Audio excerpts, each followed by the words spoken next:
Hi everyone, I'm Chris from Tugger, one of the co-founders. Today we're going to give you a brief overview of Microsoft Power BI reports available using the Tugger platform alongside your existing Mentor cache system. Tugger recently partnered with Mentor to provide a near real-time reporting solution for your cache application that's simple to use and cost-effective. If anyone has any questions during the webinar, just pop them in the chat. We'll aim to answer them by the end of the session. The webinar is recorded, so we'll be resharing it on YouTube in the next few days.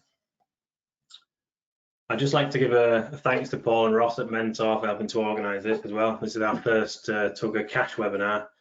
We're looking to do a few more of these throughout the year, just to help you guys with your cache reporting and just any other sort of Power BI queries you guys have as well.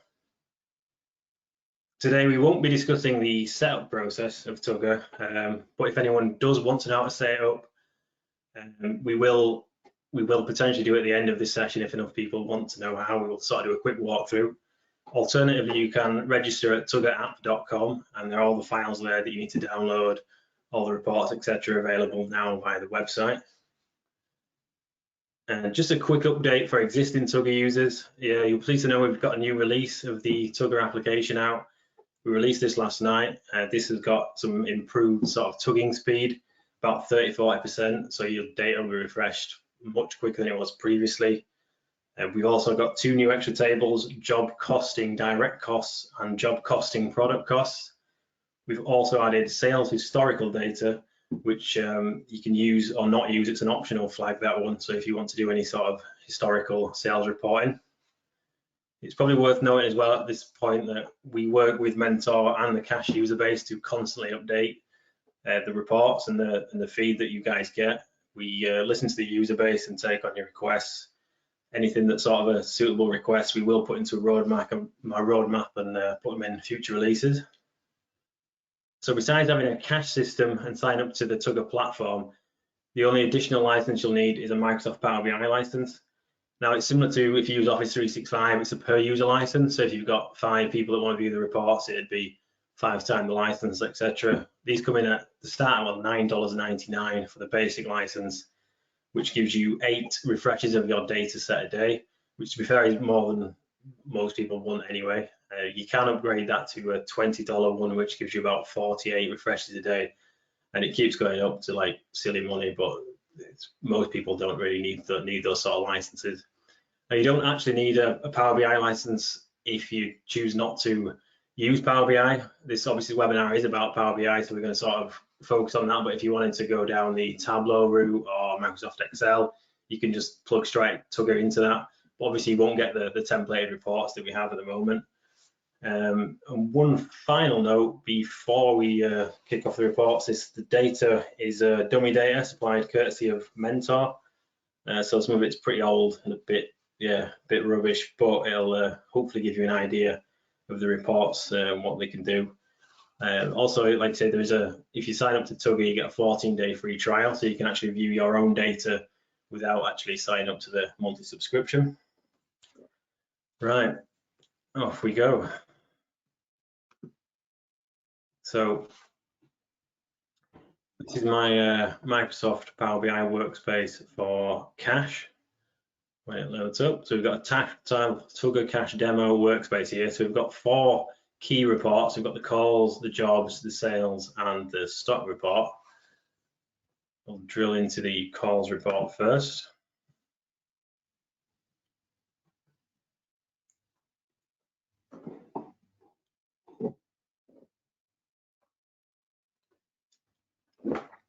It spins away. So all of these reports have bar sales report. I've got multiple tabs which are loading down the left side. So we've got various sort of sections: revenue, performance, call status, call actions, etc.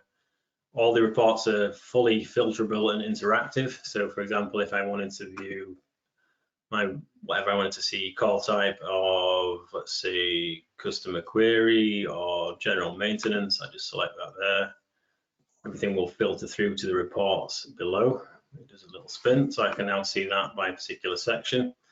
I can also filter via the menu at the top, which again has other options up here. We've got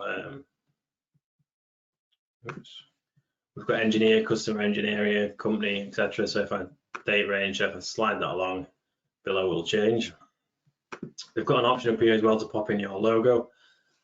These reports are fully customizable by yourselves. You don't have to stick with this Tugger look and feel. This is just the sort of the out of the box stuff. If you use Power BI Desktop, again, which is a free Microsoft tool, you can chop, change these reports however you want, colors, even the graphs, etc.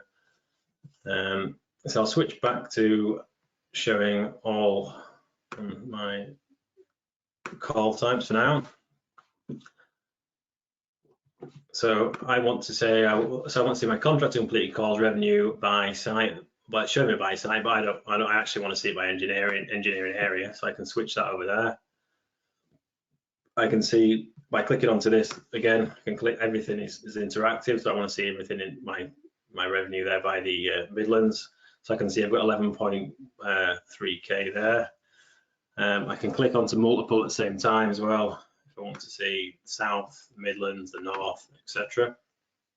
But I just want to see the Midlands. I want to see what is behind that, because at the minute it's more of an overview. But all of the graphs have a drill through, so I can click through to drill into these and go, okay, I want to see what actually makes up that number.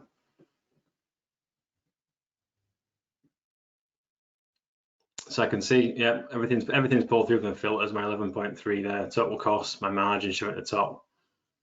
I want to see, okay, I can go even further than that if I want to. I could see the call charges, the margin details. So I can see this call. Yeah, so I can see that call comes in £110, etc., and so on and so forth.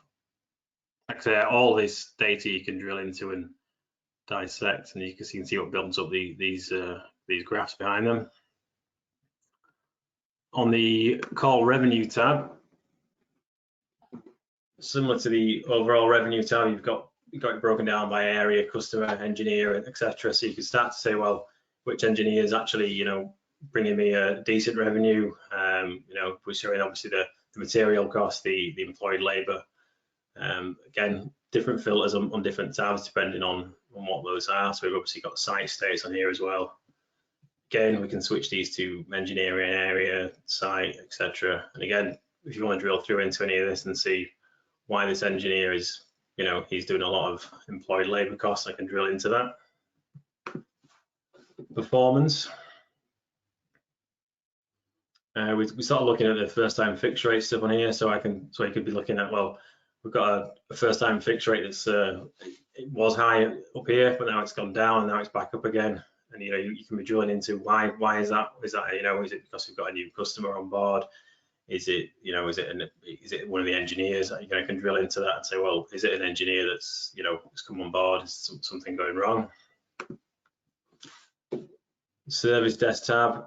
This is sort of focusing on the call log inside of it. So we can be looking at, well, who the top performing operators perhaps. So they're logging the most calls. What's the average time these calls are taking to be assigned?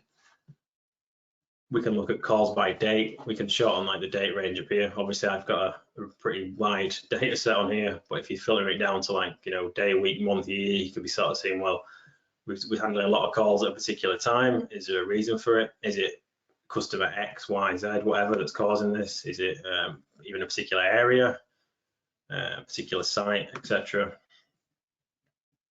The maintenance forecast, we can't really show this because we don't have, like I say, we don't have the fancy up-to-date data. But if you trial the system, you'll see obviously your maintenance jobs will be on there, and they'll show on the map to the fully interactive map to the right as well as on the tables to the left. We also pull through the on-site and versus the travel time, so we can see how long an engineer is taking to get to site. Well, how much time they're spending traveling as opposed to on-site. Again, this could reveal that particularly maybe there's an area where you're actually spending a lot of time traveling to one particular customer. Is it a case of we need to get an engineer in that area? Is it a case of actually one engineer's sort of taking the piss a bit and he's actually just traveling about and not actually doing as much as he should? There's all that sort of stuff you can filter on that there as well. call status.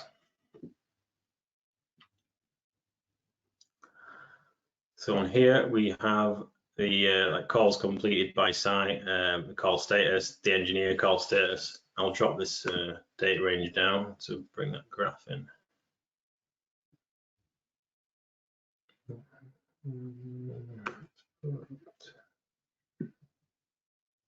Yeah, let's do that.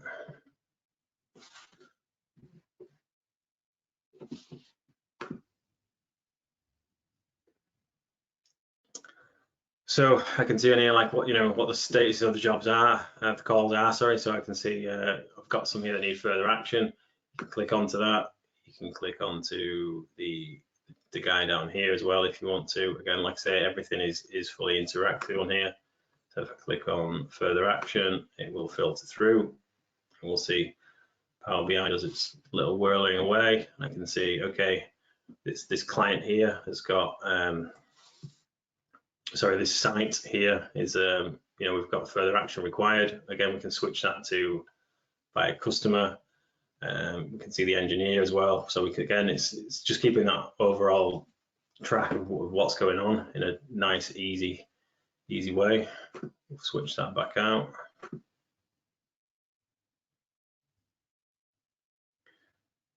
mean, there's a lot of finer detail on some of these reports we're not going to have a chance to go over today, unfortunately, but like I say, we are available to discuss these. And we'll jump to the call actions when Power BI.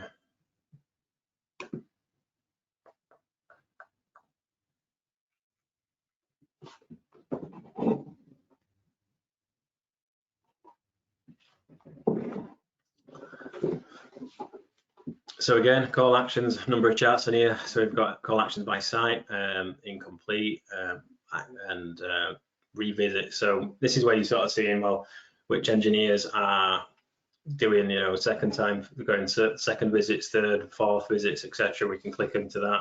We can see which customers, which sites. I'll show my customer. Is there a particular customer that's causing these second, third time fixes? Is it an engineer? Is it just one engineer that's maybe not pulling the weight? All completely filterable.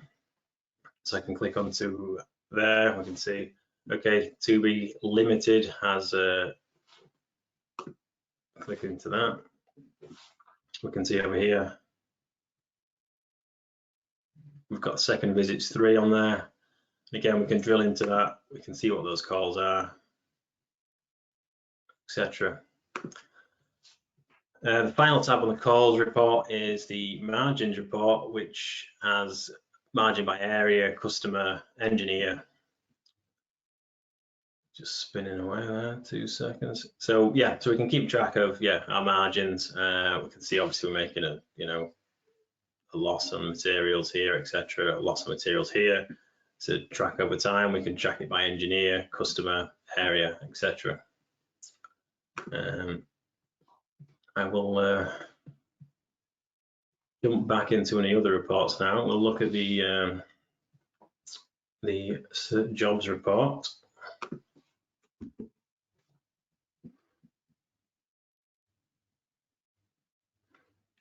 So again, like the calls report, we've got a number of tabs down the left. Show the value work in progress. We've got different filters again on here. We've still got the filter menu with various options up here. We can filter by project manager, job status. We can see the total work in progress for like a particular PM. Work in progress over the time. Again, we can filter that date range down or whatever. We can change it to site, customer, etc. I'll skip the forecast again. Like I said before, we've not got the data set for that. We can see the progress of a job. We could see jobs that are overrunning perhaps, or it might not be overrunning, just we've got a long project that's going on a while. Is that okay? Again, you get a quick overview of that. You can see if it's a particular project manager that's stuck on a job, is it a customer, etc. The other tabs on here, we've got the invoice versus revised sales. Again, various charts on here, customer, site, again, PM, original versus revised cost. Similar charts, just showing that key information you need there. and then finally the cost versus revenue.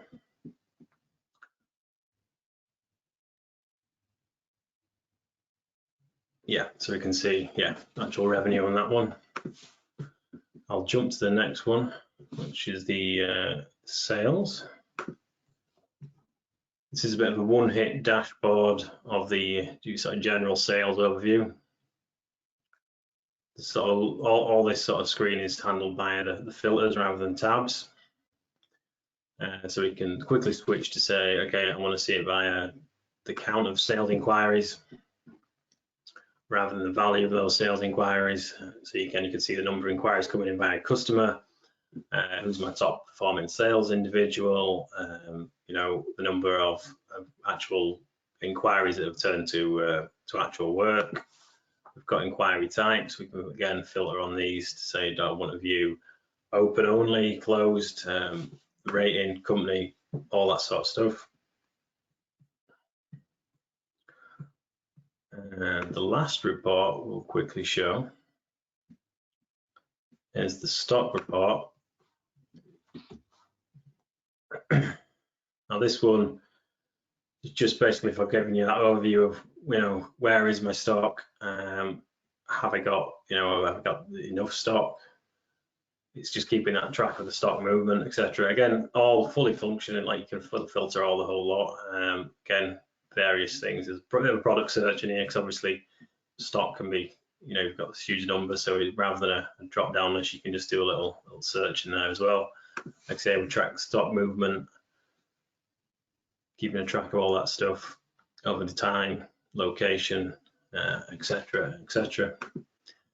I mean, it's a bit of a quick overview today on these reports, but mainly for time. We don't want to, you know, take everyone's lunchtime up and stuff.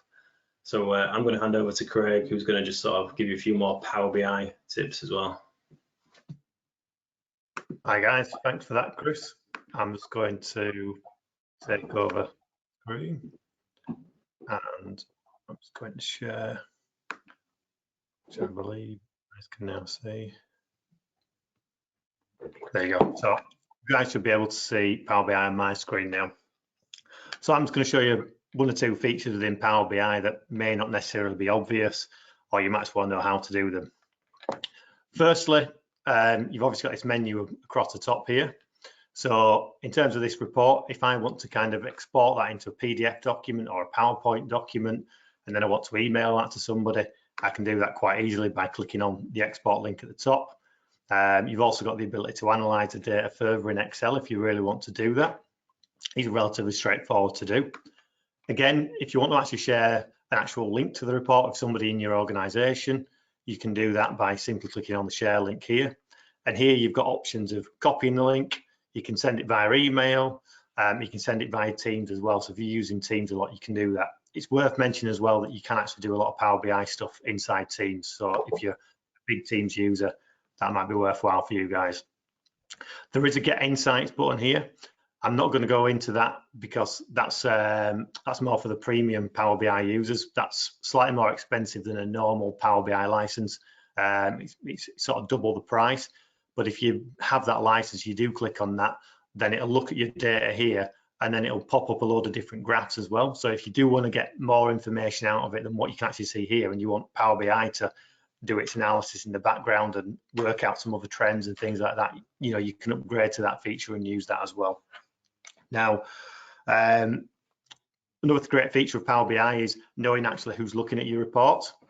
So you might, if you go on the three dots at the top here and literally go into open usage metrics, and then what happens is you'll get the usage report. Oh, that's great. And in here, you can see that how many times Chris has looked at the report, how many times Kabor's looked at it, and again, how many times Paresh has looked at it. I can see, you know, what report pages have been looked at. So if I want to know how many people looking at the calls details page, I can do that. It's particularly useful if you want to make sure, you know, members of your team who are supposed to be looking at data are actually doing this. If they're not doing that, then obviously you can chase them up.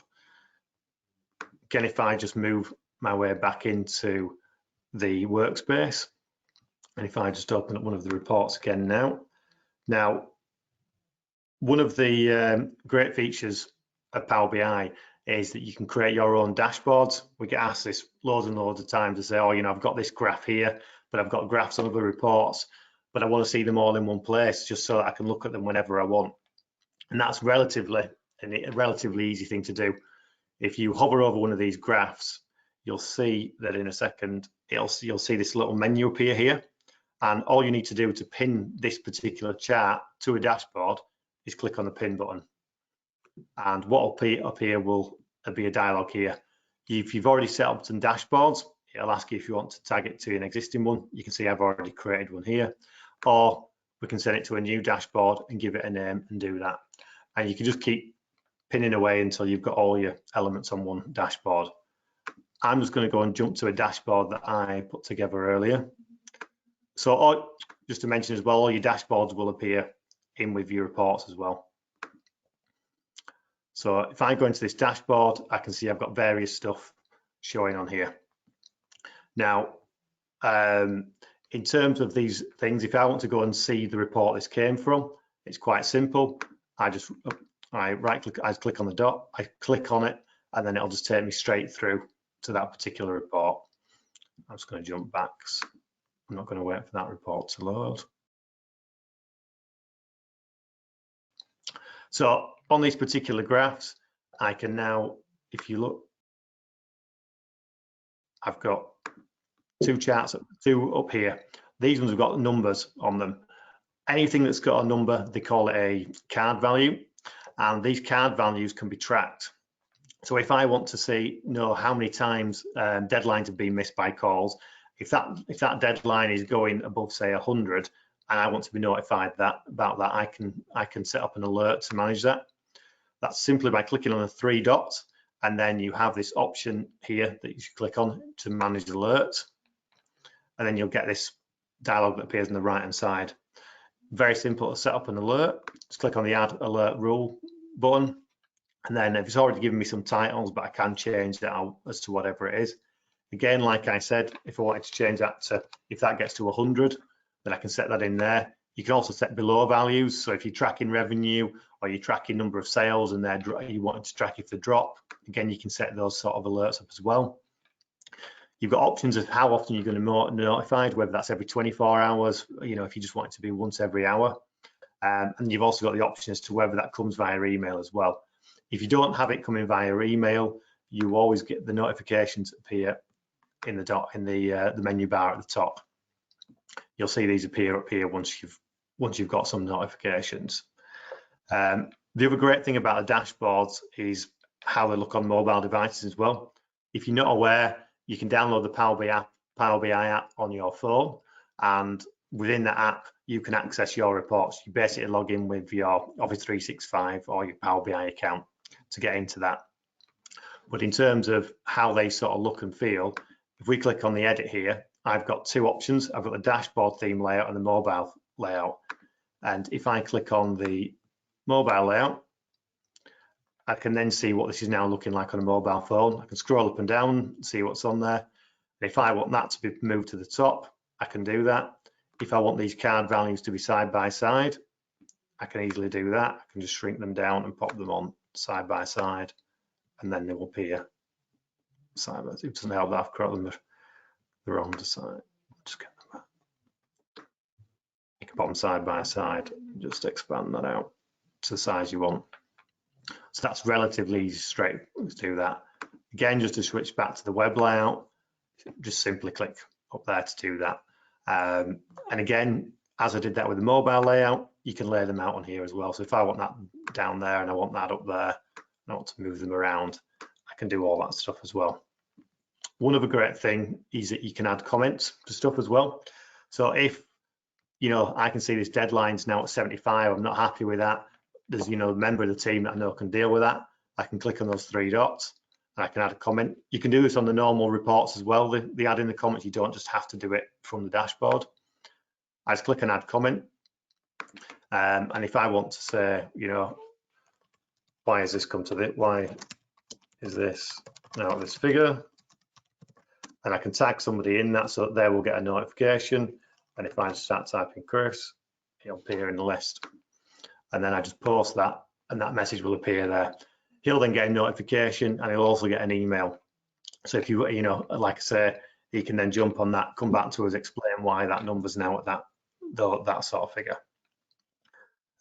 So that's pretty much what I wanted to sort of show you guys on Power BI and what you can actually do with it. There is a load more stuff you can do with it, but we don't want to give you too much information in one day. So I will just hand back over to Chris for a second. Let's take that off. Let me have a look. So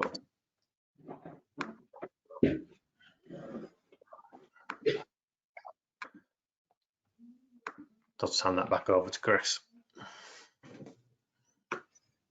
Cheers for that, Craig. I've got your notification there. It says 75. Thanks for that. Yes, that kind of going to wrap up our initial sort of Power BI Mentor Tugger webinar. I mean, if anyone's got any questions, we will hang around for another sort of 5 or 10 minutes. But yeah, feel free to get in touch with us after this as well, and we will be posting this video online. But yeah, we'd like to thank you all for coming on as well. Appreciate your time and everything. So yeah, thanks a lot, guys. Cheers.